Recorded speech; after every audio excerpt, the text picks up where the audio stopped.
Good afternoon, folks. This is Tommy Maduro coming at you from B&C Cigar Lounge in Cheyenne, Wyoming, and the newest installment of Rants from the Lounge.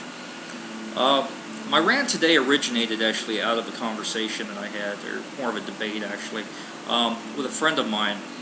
And we were in the discussion, of course, you know, being the political time of year that it is, and the, you know, the presidential election and everything. Then we have there's a lot to talk about, right? But the question came up of, you know, who I was voting for, and as you all know, as I've, you know, enumerated on more than one occasion, I'm a very conservative individual. And so, you know, I said I was not voting for Obama, obviously. And he says, well, then that means you're voting for Romney. I'm like, no, I'm not. I said, I think I'm going to write somebody in. Well, he was appalled by the fact that I wouldn't vote for one of the candidates. And then said, well, you know, I guess that since we're in Wyoming, that's okay, because everybody knows who's going to win, and you're not going to affect the outcome. But if you're in one of the swing states, like, you know, Ohio or Pennsylvania, Florida, Colorado, you know, I'd be just mad as hell, because that possibly could be the vote that allows Obama to win the election. So, anyways, there's his argument in a nutshell. Well, my issue with that is, if you believe in your heart of hearts that neither candidate is the correct candidate for you, that is not the man for the job. You know, I don't care if you're liberal, conservative, libertarian, whoever. You know, if you believe that neither candidate's the right man for the job, is it really throwing your vote away to write somebody in?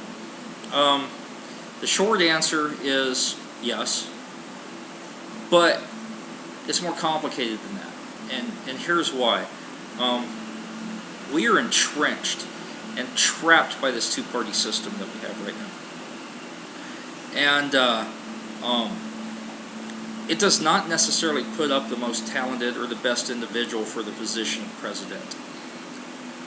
And how do you get around that? Well, right now you don't really. Now, if there's a big enough groundswell of, you know, movement, what have you, to for write-in candidates or for third-party candidates, you know, and it might shake the tree a little bit, and things might start changing. But for right now, this is what we got.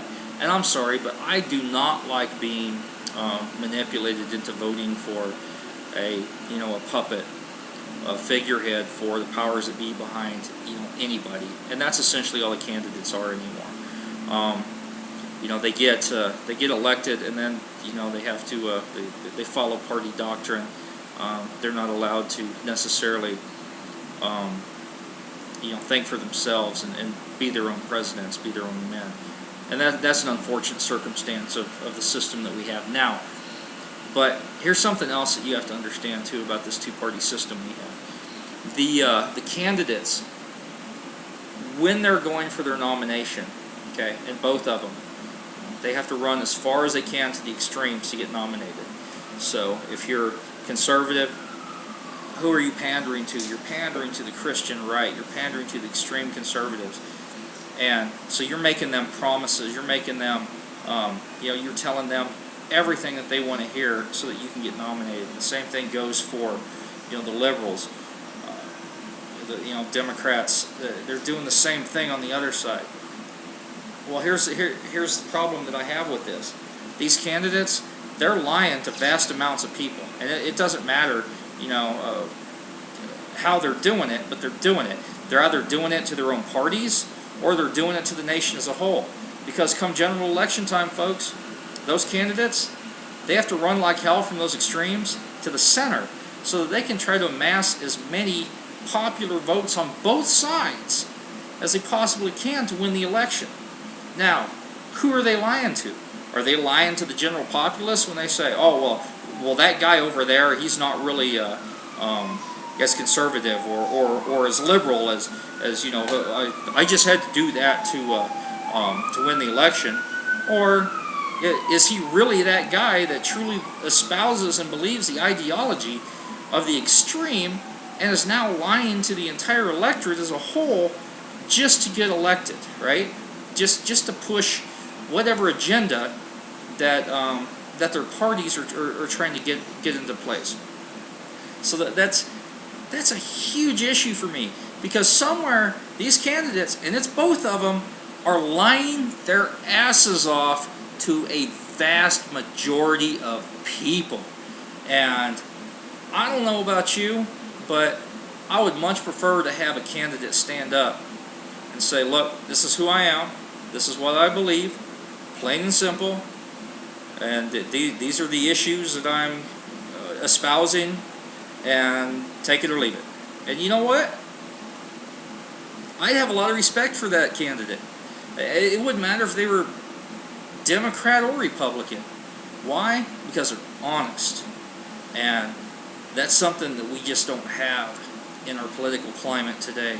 It's just that honesty. In fact, the ability to even be honest.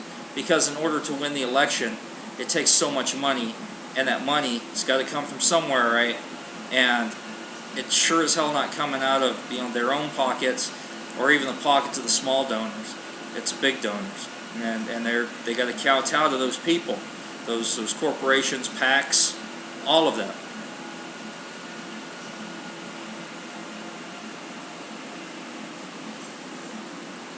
Another problem I have, especially with current politics, is the fact that nobody's talking about the issues.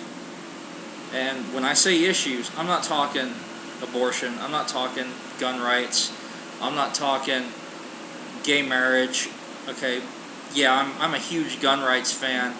I don't really care one way or another about gay marriage, outside of the fact that the government should not be in the business of social engineering, which is exactly what that is. Abortion, these issues, they do not affect everybody. They do not affect all of the citizens of the United States. You know what does affect us? Military spending, okay? Making sure that we can protect ourselves from all of our enemies. Infrastructure, okay? Roads, bridges. How many of our bridges nationwide are falling apart and getting failing grades just because we're not investing in infrastructure? The economy. I'm sorry. The economy affects everybody. How are we going to keep our gross domestic product, on the rise, greater than the rate of inflation? Foreign policy. How can we protect ourselves through diplomatic means from, say, somebody setting off a backpack nuke in the swamp during a Florida football game and wiping out over 100,000 people right there, or even a dirty bomb for that matter. See, these are issues. These are issues that affect all of us, because if something like that should happen, then imagine the impact it's going to have on our security, on our economy, all of these things. But these are not the issues that the candidates are talking about. The candidates are talking about these divisive issues, these issues with an emotional impact, these issues that are trying to feed upon not the logical side of you, but this emotional side, this need to feel good for something, for a cause. And yeah, are these important? Maybe, maybe not. But there are other arguments we need to have. There are other discussions we need to be having besides these.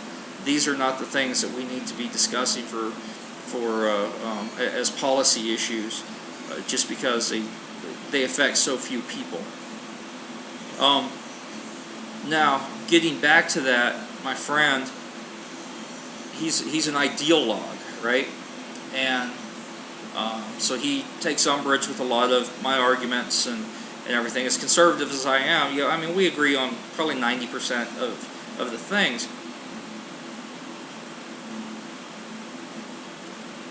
But here's a problem with ideologues.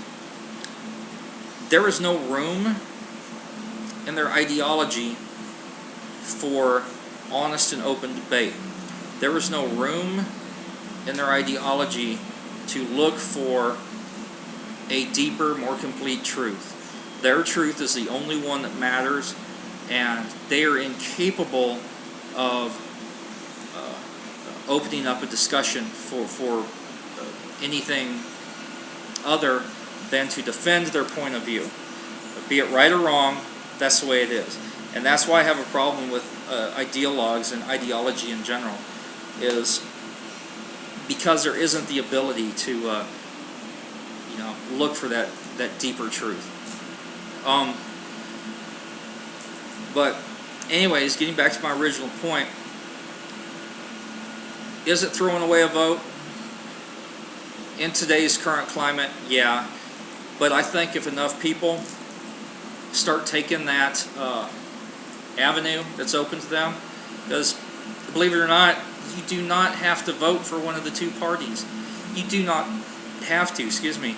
It's not ingrained in law. What it is it's ingrained in tradition, and unfortunately that tradition is just setting up puppets and figureheads behind the two parties to push their ideology. And that's unfortunate, because that's not giving us the person that's going to do the best job. That's not giving us the person that's going to support us as the electorate to the fullest. I mean, it all comes down to their self-serving interests within each party. Anyways, I guess that's it for my rant today. Again, this is Tommy Maduro signing off from B&C Cigar Lounge, and y'all take care.